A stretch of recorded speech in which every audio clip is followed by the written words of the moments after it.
오늘 제목은 어려움의 터널, 한 걸음의 은혜로 이기게 하신다.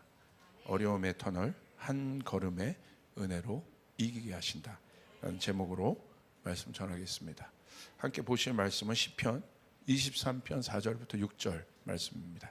우리 함께 봉독하겠습니다. 시작. 내가 사망의 음침한 골짜기로 다닐지라도 해를 두려워하지 않을 것은 주께서 나와 함께 하심이라. 주의 지팡이와 막대기가 나를 안위하시나이다. 주께서 내 원수의 목전에서 내게 상을 차려주시고 기름을 내 머리에 부으셨으니 내 잔이 넘치나이다. 내 평생의 선하심과 인자하심이 반드시 나를 따르리니 내가 여호와의 집에 영원히 살리로다. 성탄절 2부고 내일은 성탄절입니다. 성탄절은 예수님이 이 땅에 오신 것들을 우리가 축하하는 날이죠.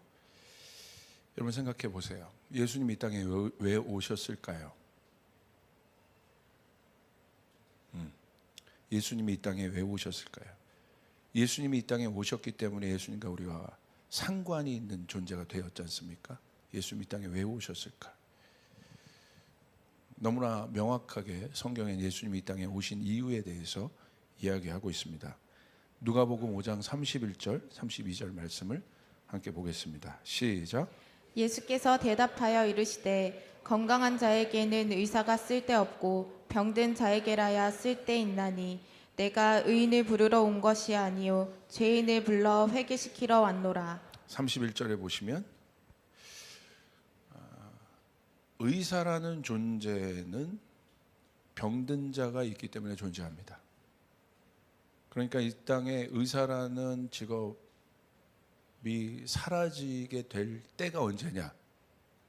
저기 의사들 있는 분들 죄송합니다. 그게 언제냐? 병든 자가 없어질 때죠. 예. 그러니까 병든 자가 있기 때문에 의사가 있는 거예요. 그렇게 예수님 말씀하신 거예요. 건강한 자에게는 의사가 필요 없다. 의사는 누구에게 필요하냐? 병든 자에게 필요하다. 마찬가지로 예수님이 이 땅에 오신 이유는 무엇입니까? 우리가 의인이라면 예수님이 오실 필요가 없다는 거예요. 예수님이 이 땅에 오신 이유는 명확합니다. 우리가 죄인이기 때문에 예수님 오신 거예요. 죄인은 지옥 갈 수밖에 없어요. 사망이 언도된 존재들이에요. 하는 것마다 나쁜 짓을 해요. 생각하는 것마다 악해요. 그게 바로 죄인이에요. 우리가 굉장히 의롭고 선한 것 같지만 그렇지 않습니다. 예수님을 떠난 우리의 생각들은 망할 생각들이에요. 가만히 있으면 이제 다 망하는 거예요. 근데 예수님이 이 땅에 오신 이유는 뭐예요? 우리가 죄인이기 때문에 우리를 구원하기 위해 예수님이 이 땅에 오셨다는 사실을 믿으시길 바랍니다. 다시 말하면 예수님이 이 땅에 오신 이유는 우리에게 어려움이 있기 때문에 예수님 오신 거예요. 그 어려움은 뭘 얘기합니까? 필요를 얘기합니다. 우리의 어려움이 있기 때문에 예수님이 그 어려움을 해결하기 위해 필요를 채워주시기 위해 구체적으로 이 땅에 오셨다는 사실을 믿으시길 바랍니다. 우리가 방금 읽었던 시편 23편 본문은 너무 제가 좋아하는 시예요. 다윗의 인생이 담겨진 시입니다. 여러분 다윗이 얼마나 파란만장한 삶을 살았습니까? 그 파란만장한 다윗의 인생이 이 시편 23편에 담겨져 있습니다. 다윗의 그 인생을 노래하면서 다윗이 뭐라고 표현했냐면 이렇게 표현해요. 나는 양이고 그분이 목자라는 거죠. 이게 중요한 겁니다. 결국 신앙은 이걸 고백하는 거예요. 여러분 양은 제멋대로 살지 않아요. 양은 목자의 음성을 듣습니다. 양은 목자 없이는 살 수 없습니다. 목자를 떠나 살 수 없습니다. 목자의 돌봄이 없이는 양은 살 수 없습니다. 목자의 인도함이 없이는 양은 살 수 없습니다. 다윗이 그걸 깨달은 거예요. 내 인생이 양과 같구나. 그 목자가 나를 인도하시는구나. 그 목자가 나를 푸른 초장으로, 그 목자가 나를 쉴 만한 물가로 인도하시는구나. 다윗이 그렇게 고백하는 거예요. 목자만이 우리를 쉴 만한 물가로 인도할 수 있습니다. 목자만이 우리를 푸른 초장으로 인도할 수 있습니다. 그렇기 때문에 목자가 없는 양은 양이 아닙니다. 목자의 음성을 듣지 않는 양은 양이 아닙니다. 여러분, 우리가 양이 되길 바랍니다. 목자의 음성을 듣는 양이 되길 바랍니다. 내 마음대로 살지 않길 바랍니다. 목자를 따라 사는 양이 되길 바랍니다. 그런데 4절을 보니까요, 이 양이 사망의 음침한 골짜기를 지나요. 여러분, 사망의 음침한 골짜기는 어떤 골짜기일까요? 무서운 골짜기입니다. 사망이라고 표현했잖아요. 그러니까 죽음이 시시각각 다가오는 골짜기인 거예요. 그 시간을 지금 다윗이 통과하고 있는 것입니다. 그 어려움의 시간을 통과하고 있는 것이에요.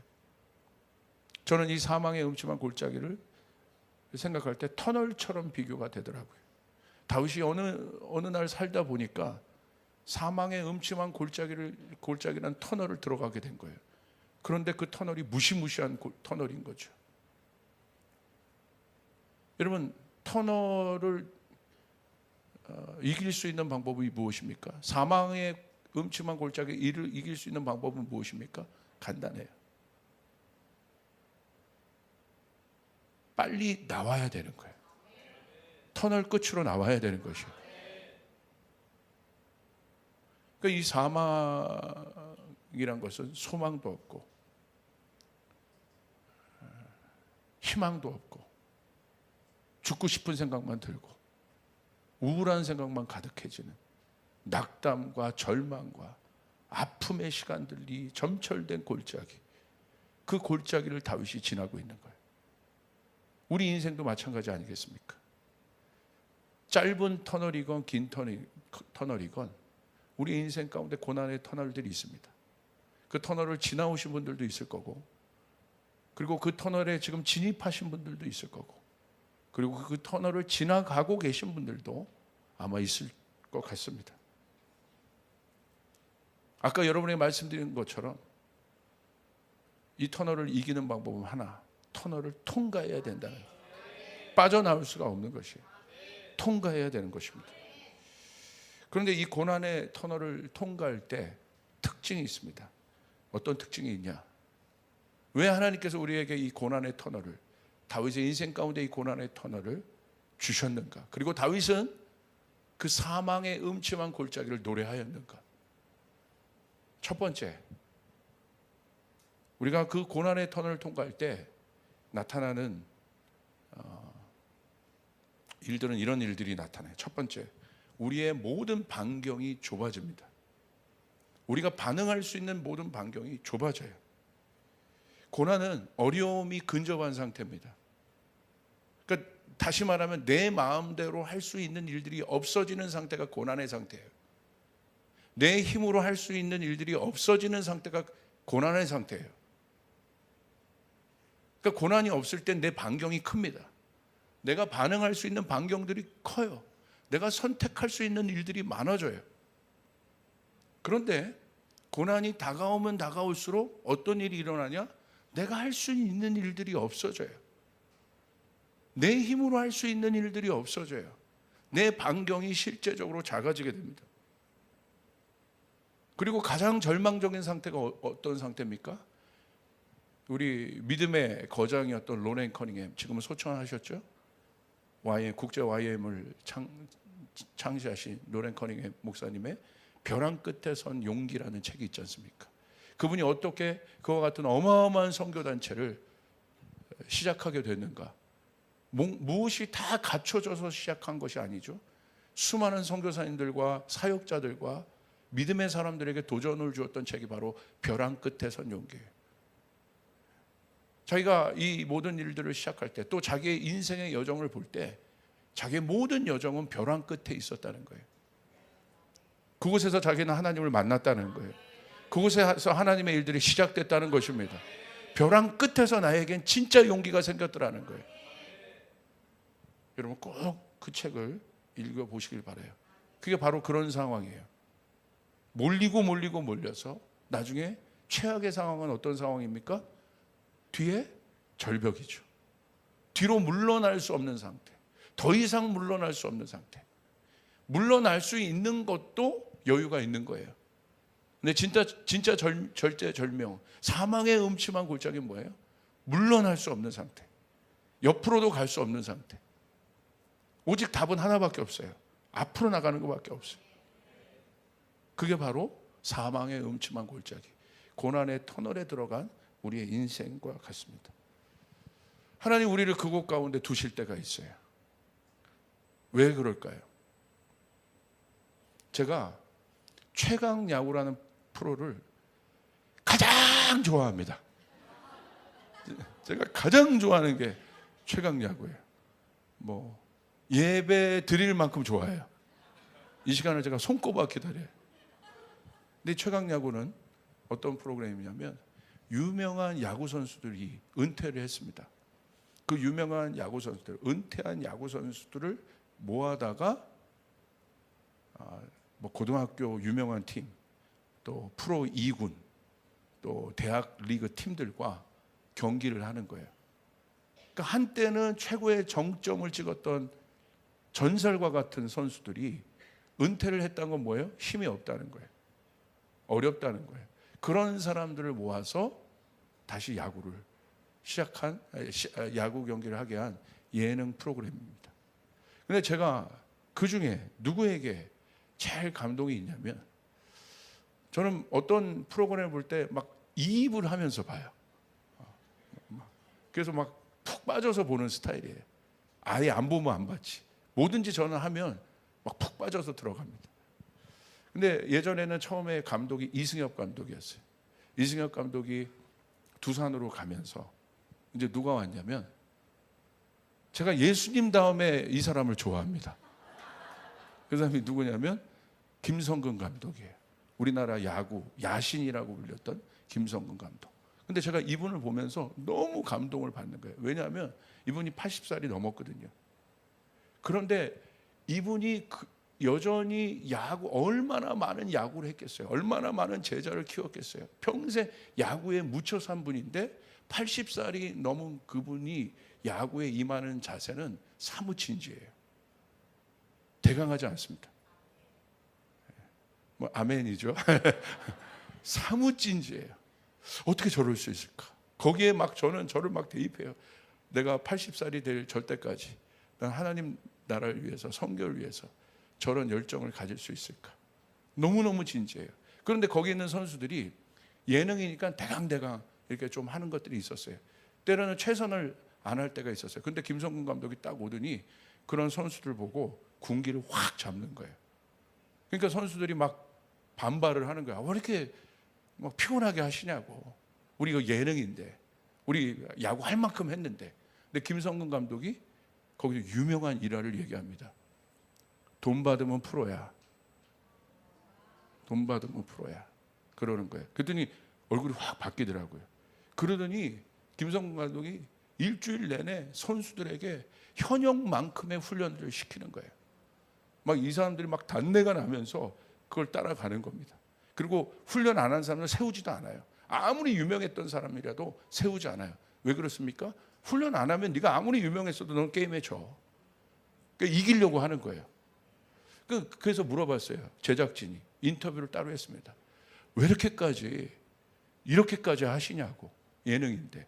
그랬더니 이분이요, 속마음을 거기서 툭 이야기하는 거예요. 뭐라고 얘기하냐면,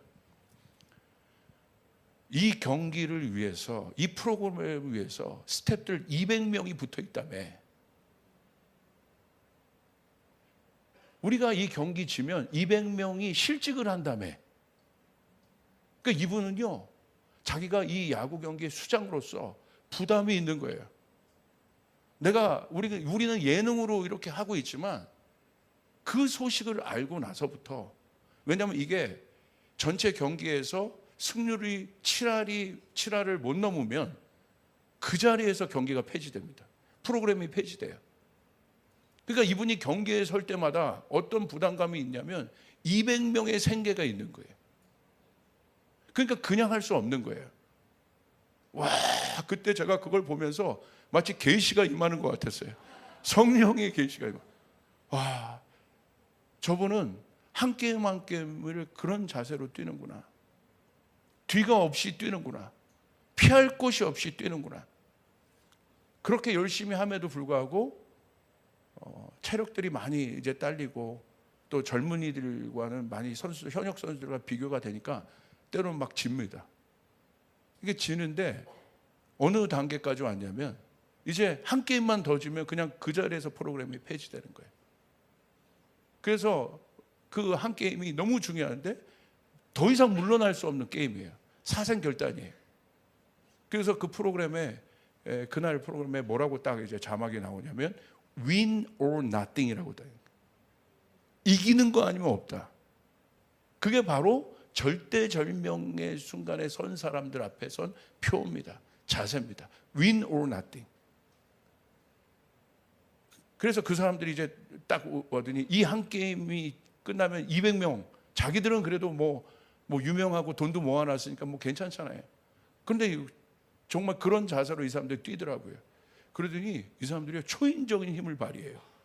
그 경기에서 그 전에 그 대학리그 애들한테 졌는데 이 대학리그보다 훨씬 실력이 좋은 독립리그 선수들을 딱 붙거든요. 그런데 15대 1로 이겨버려요. 뭐 와까지 뭐 할 정도는 여러분. 그러니까 여러분 제가 보면서요. 사망의 음침한 골짜기를 하나님이 우리 가운데 허락하실 때 딱 하나입니다.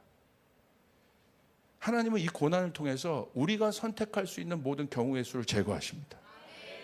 그래서 하나님만 보게 하세요. 할렐루야.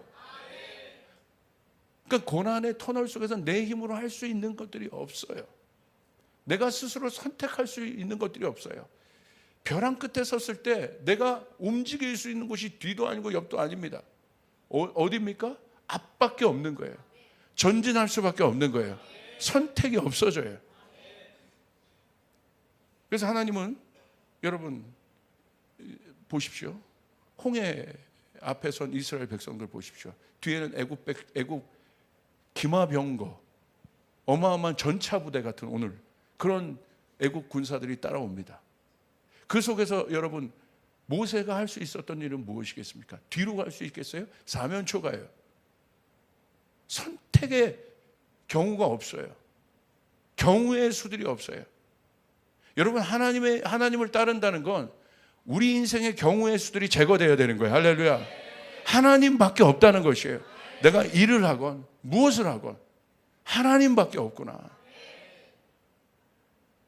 여러분 요나를 한번 생각해 보세요. 다시스로 가는 요나에게 폭풍을 주십니다. 요나가 숨고 피하지만 경우의 수가 없습니다. 하나님이 추적해서 요나를 끄집어내십니다. 그리고 제비를 뽑아 요나가 뽑히게 합니다. 방법이 없어요. 경우의 수가 없어요. 요나가 피할 수 있는 방법이 없어요. 그리고 그 풍랑이 잠잠해지려면 여러분 그 잠잠함의 키를 누가 갖고 있습니까? 요나가 풍랑에 뛰어드는 것밖에 없습니다. 그때 풍랑은 잠잠해집니다. 여러분 혹시 그 터널을 통과하고 있는 분들이 있습니까? 여러분 경우의 수가 제거되는 것입니다. 하나님만 보게 되는 것입니다. 할렐루야. 여러분 우리가 내년에 건축도 해야 되고 세계 선교도 되고 100개의 교회를 짓고 500명의 선교사를 파송해야 된다는 이 엄청난 비전이 쉬운 비전 아닙니다. 그런데 저에게는 확신이 있습니다. 인간의 경우의 수가 제거될 때 하나님은 하나님의 일을 이루십니다. 홍해를 가르시는 사건들을 우리 가운데 보이십니다. 할렐루야. 그거 배우는 거예요. 우리의 인생의 경우의 수가 제거되어야 하나님을 간접적으로가 아니라 직접적으로 만날 수 있습니다. 여러분 그 하나님 만나시길 바랍니다. 두 번째, 고난의 터널 속에서 모든 것은 현실이 됩니다. 고난이 주는 유익은 바로 뭐냐면, 고난의 기능은 뭐냐면 거품이 없어져요. 그래서 고난 속에선 내가 필요한 것이 무엇인지가 정확하게 나타나요. 애매모호하지 않아요. 그 사람이 예수님을 만날 수 있어요. 잘 보세요. 우물가 여인 보십시오. 고난 가운데 있었던 여인입니다. 근데 이 우물가의 여인에게 있어서의 필요는 뭐예요? 영혼의 목마름이에요. 5명이나 남편을 갈아치워도 만족이 없는 인생을 살고 있어요. 근데 예수님 오셔서 정확하게 뭘 말씀하세요? 딴 얘기 안 하세요. 남편 얘기 정확하게 하고, 그 다음에 뭐 얘기하십니까? 네 영혼이 목마르구나. 네 영혼이 목마르지 않게 해주겠다. 할렐루야. 예수님 오셔서 정확하게 필요를 채우십니다. 삭개오 보십시오. 내면의 열등감과 자괴감이 있었던 사람이에요. 그래서 당당하지 못한 삶을 살았어요, 스스로가. 그래서 예수님 너무 만나고 싶은데 당당하지 못하니까 어떻게 합니까? 뽕나무 위에 올라가서 그냥 예수님 먼발치에 보고 있는 거예요. 왜? 마음이 그런 상태니까. 근데 예수님이 어떻게 하세요? 기가 막히죠. 예수님 얼마나 유명한 분이었어요. 얼마나 많은 사람들이 예수님과 함께 하기를 원했고, 예수님께 기도받기를 원했고, 여러분 예수님을 만나길 원했습니까? 근데 예수님이 그 많은 사람 중에 삭개오를 쳐다봐요. 그리고 삭개오를 가르칩니다. 여러분 얼마나 감격스러운 순간이에요. 그 쭈삣쭈삣한 삭개오를 보고 삭개오에 내려와라. 한 5,000명, 7,000명의 사람들이 삭개오를 주목했을 거예요. 삭개오의 인생에 사람들의 주목을 받아본 적이 없었을 거예요. 예수님의 손짓 하나로, 예수님의 말 하나로 삭개오는 삭개오의 인생 가운데 다른 지금 장면이 펼쳐지는 거예요. 그리고 예수님 어떻게 하셨습니까? 내가 너의 집에 거하겠다. 엄청난 사건이죠. 삭개오 너무 신났을 거예요. 삭개오의 필요를 정확하게 채워주세요. 삭개오의 내면의 상태를 누구보다 잘 아는 분이 예수님이세요. 할렐루야. 아멘. 우리 예수님은 여러분을 아십니다. 여러분의 필요를 아십니다. 믿으시면 아멘 하시길 바랍니다. 자, 병든 자 보세요. 예수님 병든 자를 만나십니다. 눈먼 자에게 가셔서 예수님은 어떻게 하세요? 눈먼 자가 가장 소원하는 게 뭘까요?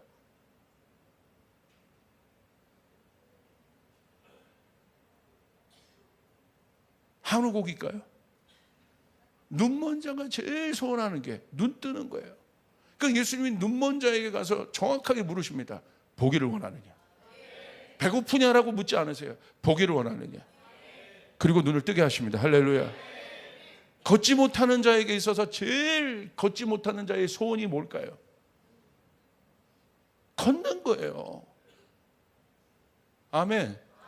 예수님 걷게 하세요. 배고픈 자에게 있어서 제일 소원은 뭐예요? 배부른 거예요. 예수님 배고픈 자에게 가서 설교하지 않으세요. 어떻게 하십니까? 오병이어의 기적을 베풀어서 배고픔을 채워주십니다. 할렐루야. 정확하게 예수님이 아신다는 거예요. 여러분 가늠한 여인 보세요. 가늠한 여인은 지금 수치심으로 두려워 떨고 있는 상태예요. 이제는 모든 사람들이, 그러니까 가늠한 여인이 무방비가 된 거예요. 아무도 가늠한 여인을 보호해 줄 사람이 없어요. 사람들이 돌을 주고 가늠한 여인들 죽이려고 합니다. 예수님 어떻게 하셨습니까? 정확하게 가늠한 여인의 필요를 아세요. 어떻게 하십니까? 가늠한 여인을 보호해요. 그리고 그 가늠한 여인을 죽이려고 했던 이 실제적인 돌을 어떻게 하십니까? 예수님 한마디로 끝내버리세요. 죄 없는 자가 돌로 치라. 그러니까 그 돌을 갖고 어떻게 해요? 치는 사람이 없는 거예요. 그 위협의 돌을 어떻게 합니까? 실제적으로 내려놓게 하세요. 그리고 여인은 어떻게 합니까? 보호하십니다.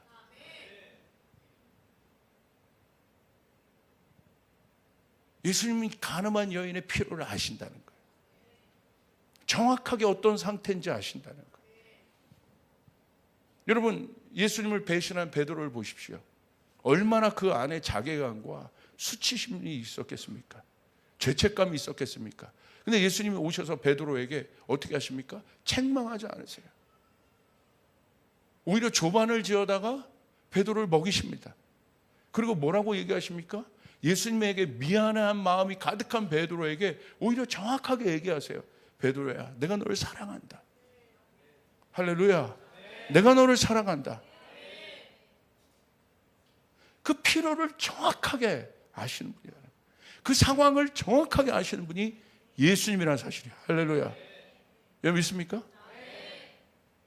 어저께 저희 중보팀 제자들이랑 저랑 같이 밥을 먹었어요.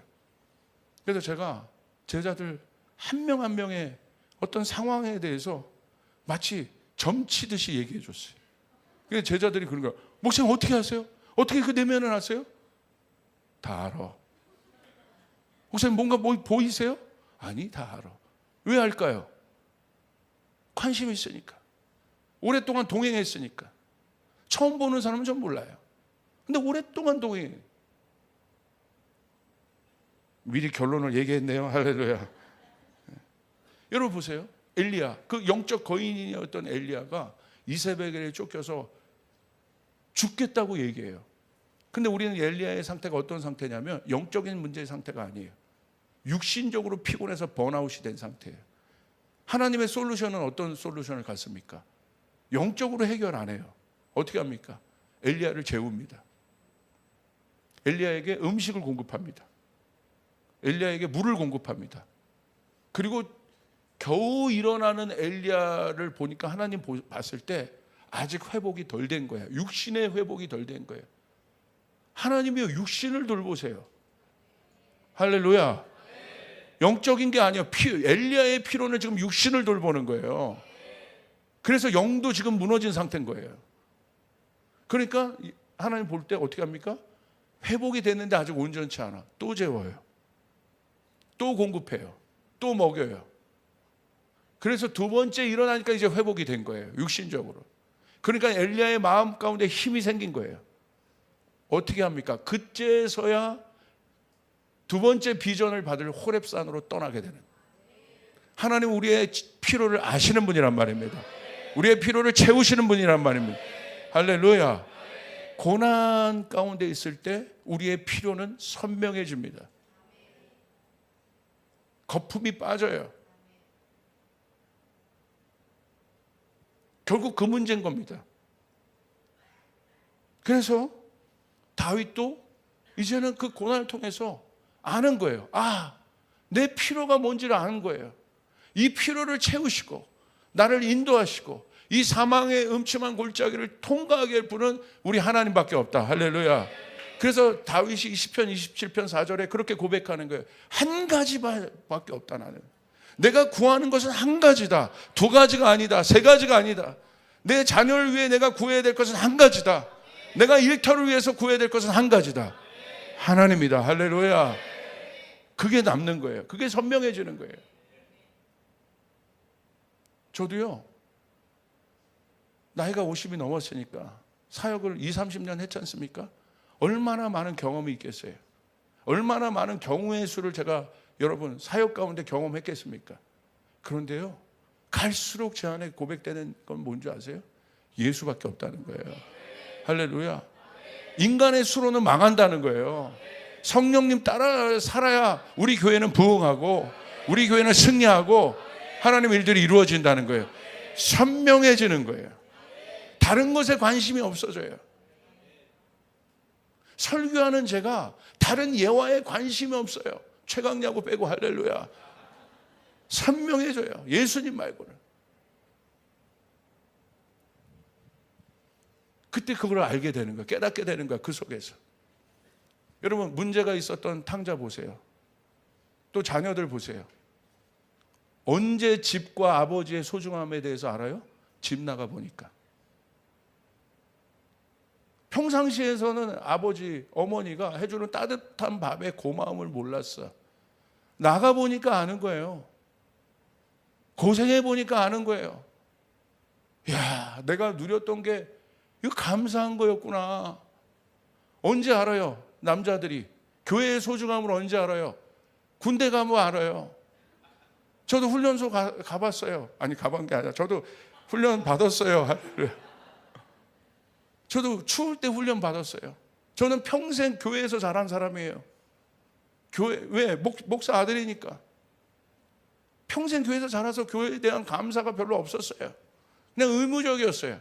그런데 군대 가니까 막 들어가자마자 훈련소에서 교관이 육두문자 날리면서, 내 인생에 나한테 육두문자 날린 사람이 없는데 날리면서 막 내 삶을 통제하고 막 그러기 시작하고, 내 마음대로 할 수 있는 것들이 아무것도 없고, 그리고 저한테 옷을 줬어요. 방위들은 새 옷도 안 줘요. 방위들은요, 입던, 누가 입던 체육복을 줍니다. 그것도 주황색 체육복. 절대. 근데 제 체육복을 누가 입었는데 뭐라고 써 있었냐면 아직도 기억해요. 매독한 자가 입던 거예요. 여러분, 제가 그건 뭐 농담으로 써놨겠지만 그걸 입을 때 어떻게 초이스가 없습니다. 딴 거 주세요 할 수가 없습니다. 입고 있어야 돼요. 그런 상황이에요. 그런 상황에 일주를 그와 같이 보냈다가, 여러분, 훈련소 이제 교회 갈 사람 손들어 나와. 그런데 정말 나왔죠. 근데 이제 오와 열을 맞춰서 가는데 저기 군대 교회에서 뭐가 들려요? 근데 갑자기 눈물이 교회 들어가기도 전에 막 눈물이 나와요. 막 계속. 자, 이 경험 해본 남자들 손들어 보세요. 이제 그냥 눈물이 줄줄줄줄. 제 목회 지원팀인 상욱이가 있는데, 상욱이도 너 군대 갈 때 어땠냐? 이 얘기했더니 자기 너무 그랬대. 자기는 들어갈 때 뭐가 나왔냐? 요게벳의 노래가 나왔대. 게임 끝나.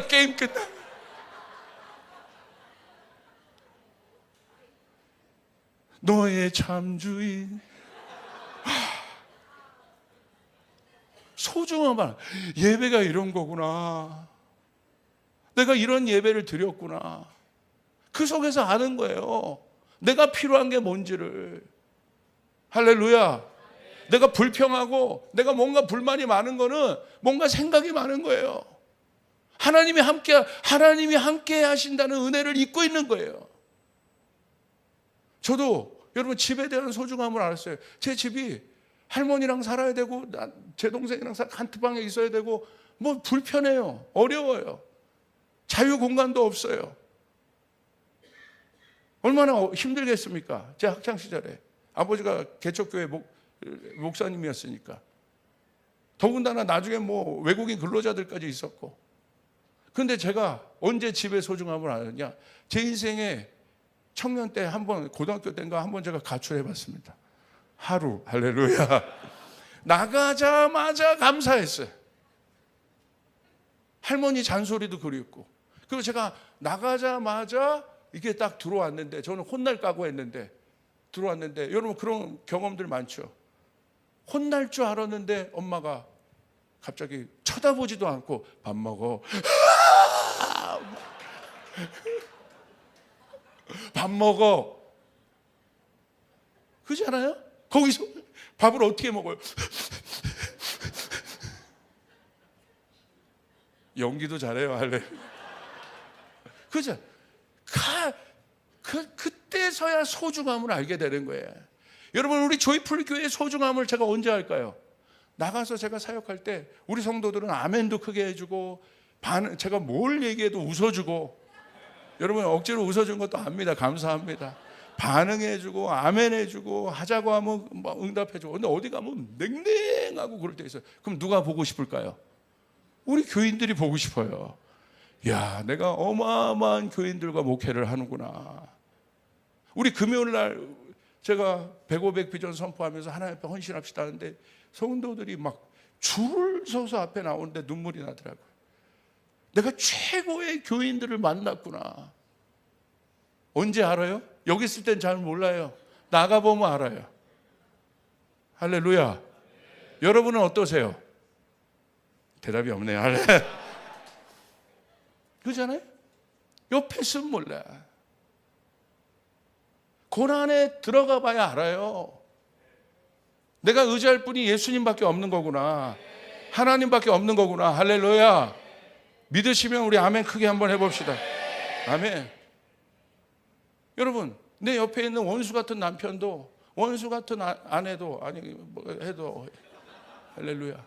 언제 알아요? 나가보면 알아요. 나한테 그냥 아무렇지도 않게 그냥 내가 편하게 받았던 밥상이 얼마나 소중한 건가 객지 생활해 보면 알아요. 이상하죠? 그래도 모르시겠어요?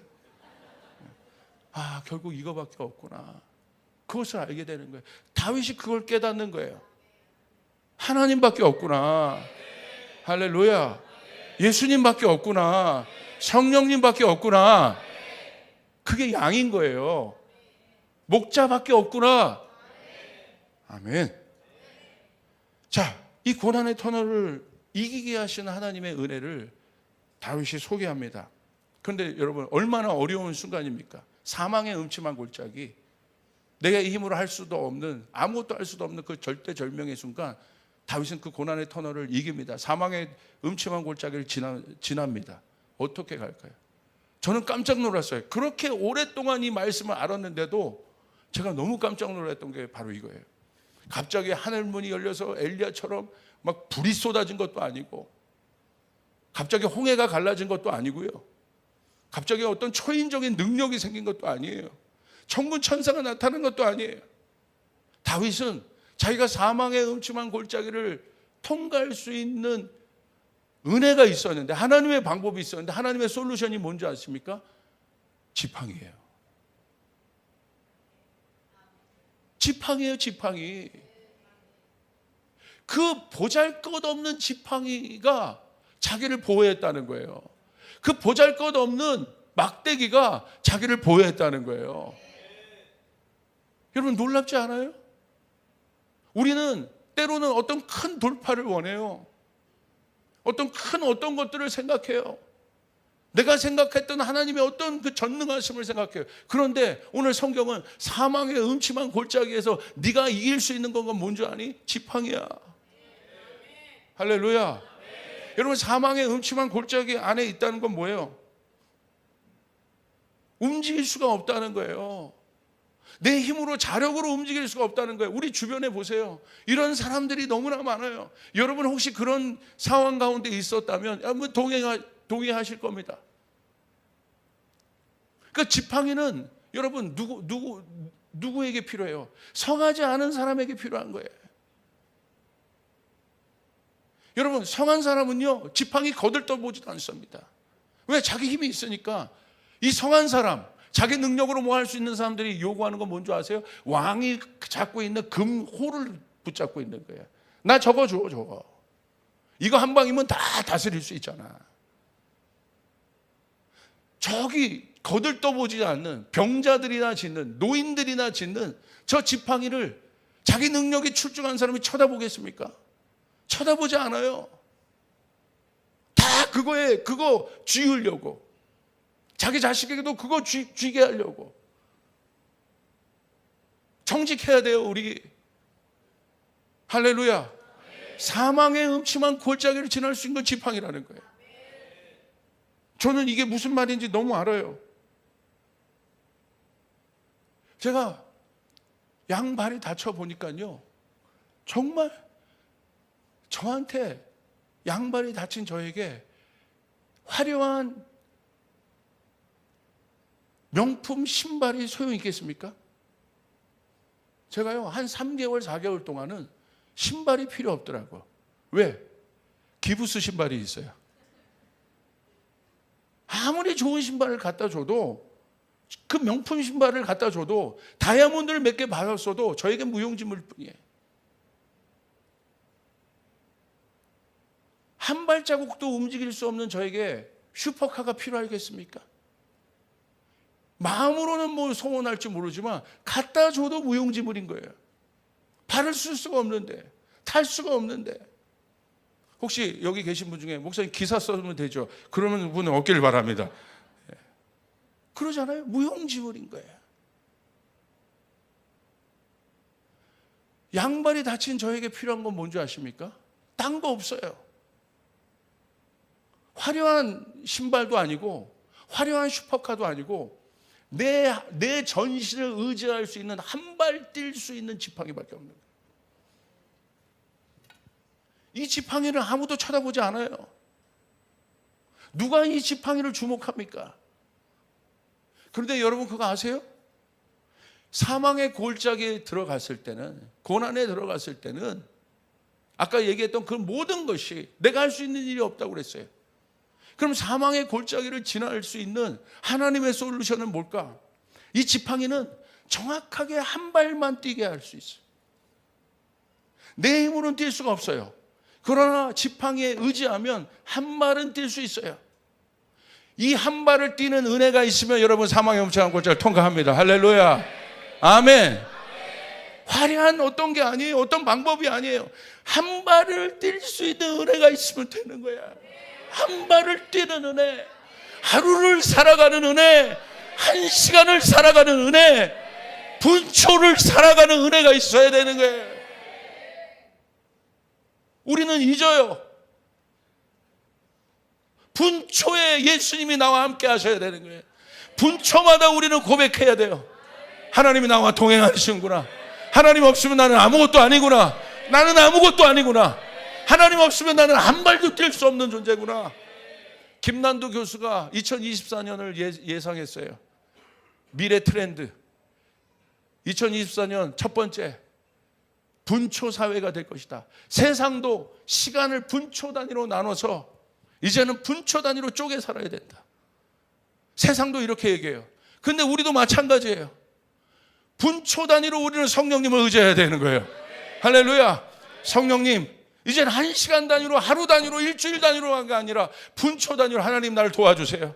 하나님 나를 도와주세요. 하나님 나를 도와주세요. 성령님이 없이는 날 살 수 없어요. 하나님 일하면서도 중얼중얼 거리면서 성령님 나를 도와주세요. 성령님 나는 아무것도 아니에요. 내 자아를 못 박아주세요. 나는 아무것도 아니에요. 할렐루야. 분초 단위로 하나님을 의지하여 살아가야 돼요. 한 걸음을 떼는 은혜. 이 단어, 이 한 걸음은 놀라운 돌파도 아니고 달려가는 은혜도 아니고, 우리에게 필요한 것은 한 걸음을 떼는 은혜가 있어야 된다는 거예요. 한 걸음만 뛰면 통과할 수 있습니다. 한 걸음이 또 한 걸음이 되고, 그러면 두 걸음이 되고, 이 한 걸음이 또 한 걸음이 되고, 이 한 걸음은 세 걸음이 되고, 그렇게 주님과 동행하다 보면, 주님의 지팡이를 의지하다 보면 여러분 사망의 음침한 골짜기를 통과할 수 있습니다. 할렐루야. 한 걸음을 뛰는 은혜가 있을지어다. 그 고백을 해야 돼요. 분초 단위로 하나님 나 도와주세요. 하나님 나 죄인이에요. 하나님 나 붙잡아 주지 않으면 내 생각대로 살아요. 또 내 마음대로 해요. 하나님 나 도와주세요. 내 자녀가 한 걸음을 뛰는 은혜를 배우게 도와주세요. 우리 교인들이 한 걸음을 뛰는 은혜를 배우게 도와주세요. 내 일터가 한 걸음을 뛰는 은혜를 배우게 도와주세요. 아멘. 하나님과 동행한 한 걸음을 떼는 은혜만 있으면 여러분 우리는 어떤 상황도 이겨낼 수 있습니다. 할렐루야. 그래서 다윗은 이렇게 고백해요. 시편 23편 4절 우리 같이 한번 읽겠습니다. 시작. 내가 사망의 음침한 골짜기로 다닐지라도 해를 두려워하지 않을 것은 주께서 나와 함께 하심이라. 주의 지팡이와 막대기가 나를 안위하시나이다. 아멘. 다른 것이 없습니다. 사망의 골짜기에서 우리가 의지하는 것은 아무도 거들떠보지 않는 주의 지팡이입니다. 막대기입니다. 그런데 여러분 오늘 예수님이 오셨잖아요. 마태복음 1장 23절을 보세요. 성경은 그분을 누구라고 이야기하고 있는가? 우리 같이 한번 보겠습니다. 시작. 보라, 처녀가 잉태하여 아들을 낳을 것이요 그의 이름은 임마누엘이라 하리라 하셨으니 이를 번역한즉 하나님이 우리와 함께 계시다 함이라. 예수님은 우리의 문제를 해결하시기 위해 능력 있고 화려한 왕의 모습으로 오지 않으셨습니다. 여러분 그 화려한 자리를 거부하시길 바랍니다. 자기를 부인하시길 바랍니다. 우리 안에는 욕망과 싸워야 합니다. 우리 안에는 야망과 싸워야 합니다. 주님이 여러분을 높이실수록 세울수록 우리 교회를 사용하실수록 우리는 낮은 자리로 가야 합니다. 섬김의 자리로 가야 합니다. 할렐루야. 예수님이 어마어마한 로마 제국의 왕으로 오셨다면 모든 사람이 알아서 구부렸을 거예요. 그런데 예수님 어디에 오셨어요? 구유에 아무도 쳐다보지 않는 지팡이의 모습으로 왔다 이거예요. 그 지팡이가 능력의 지팡이라는 것을 절대절명의 순간에 있는 사람에게 한 걸음을 뛰게 하는 삭개오에게, 우물가의 여인에게, 혈류병 여인에게 한 걸음을 뛰게 하는 기적의 발걸음을 내딛게 하는 은혜의 지팡이라는 것을 모든 사람이 못 알아봤습니다. 동방박사, 목동몇, 이 시간에 우리의 눈이 다시 떠져야 돼요. 그분의 이름은 뭐라고 했어요? 임마누엘이라. 어디서든지 나와 동행하는, 한 걸음을 뛰게 하는 그분의 이름 임마누엘이라. 사랑하는 여러분, 낭망하지 마십시오. 주님이 여러분과 함께 하십니다. 임마누엘이십니다. 한 걸음을 뛰는 은혜가 여러분 가운데 있습니다. 이게 복음입니다. 여러분 실패했다고 하더라도 절망하지 마세요. 한 걸음을 뛰게 하는 예수님의 은혜가 여러분과 함께 하십니다. 할렐루야. 이게 복음입니다. 이 복음은 여러분, 예수님 옆에 있던 강도도 살게 합니다. 절대절명 앞에 있는 사람도 살게 합니다. 모든 사람을 살게 합니다. 아멘. 임마누엘이라. 이걸 우리는 붙잡아야 돼요. 여러분, 이제 우리가 이 지팡이의 능력을 이제 알았다면 우리도 이 부족한 지팡이가 되어야 합니다. 주변을 돌아보세요. 지팡이가 막대기가 되어 한 걸음을 움직일 수 없는 사람의 한 걸음이 되어야 됩니다. 100~500 비전은 바로 그거예요. 선교에서 뭔가 이루자가 아니에요. 죽어가는, 선교지에 죽어가는, 영혼에 죽어가는, 저기 죽어가는 사람들 어떻게 해? 지팡이가 돼줘야 되는 거예요. 한 걸음을 뛸 수 없는 사람들의 지팡이가 돼줘야 되는 거예요. 이게 100~500 비전인 거예요. 그거 위해서 여러분도 정렬돼야 되는 거예요. 여러분 돈 벌어야 되는 거예요.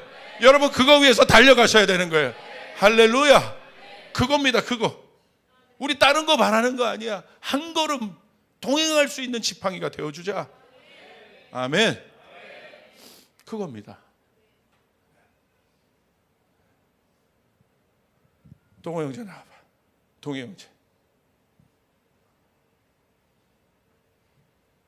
제가 움직일 수 없는 상황에 있으면 그런 거죠. 가. 믿음으로 못 가는 사람이 많아요. 이제는 여러분 스몰에도 이 사람을 찾아야 되는 거예요. 그럼 여러분이 지팡이가 되어줘야 돼요. 손 잡아주는 거예요. 악수 말고 기댈 수 있는 존재가 되어줘야 돼. 그래서 어떻게? 빠르게 가면 안 돼. 제가 여러분 너무 빠르게 갔어요. 할렐루야. 한 걸음. 주님 말씀하시는 거예요. 어려운 일일수록 한 걸음을 같이 가라. 지팡이가 되어줘라. 아멘. 남편은 아내에게, 아내는 남편에게, 아버지는 자녀들에게, 자녀들은 부모님들에게, 사역자들은 교인들에게, 교인들은 사역자들에게.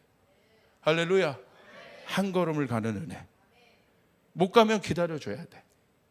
그리고 힘을 내서 또 한 걸음. 이게 바로 임마누엘이에요. 할렐루야.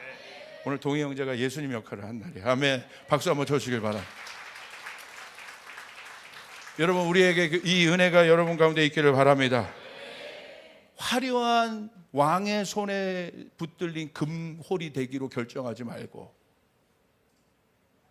예수님과 같은 지팡이가 되기로, 의지할 수 있는 막대기가 되도록, 10발 못 가도 한 걸음 뛰게 할 수 있는, 하루를 살게 하는, 한 걸음을 살게 하는 임마누엘의 은혜가 여러분 가운데 있기를 바랍니다. 일부 예배 때 우리 교인 중에 승훈 형제라고 있어. 이 승훈 형제가 헬스장을 상암동에서 경영합니다. 근데 제가 다리가 안 좋으니까 이 형제가 저에게 왔어요. 목사님, 걷는 게 벌써 안 좋아 보이니까 목사님, 저희 헬스장에 와서 재활하세요. 제가 봐드릴게요. 그래서 제가 나를 잡고 한번 갔어요. 갔는데 잘 봐주더라고. 근데 멀어.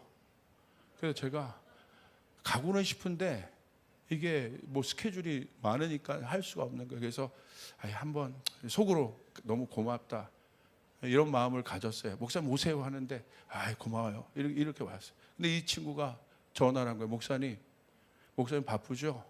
제가 가겠어요. 이 친구도 너무 바쁜 사람이에요.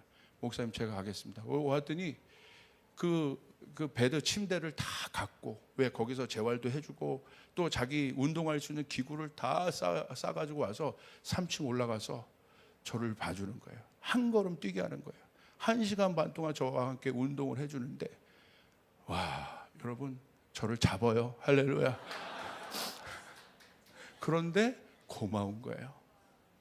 한 걸음을 띄워주는구나. 이게 실제적인 것이구나. 여러분 가운데 그 일들이 일어나길 바랍니다. 하나님의 은혜가 거창한 것이 아닙니다. 사망의 음침한 골짜기라는 엄청난 구간을 통과하는 것은 거창한 것이 아닙니다. 한 걸음을 띄워주는, 이 한 걸음이 도시로 확장할 수 있고 나라로 확장할 수 있습니다. 그 교회가 임마누엘의 교회가 조이풀 교회가 될지어다. 할렐루야. 그럴 수 있기를 바랍니다. 우리 주님께 영광의 박수 올려드리겠습니다.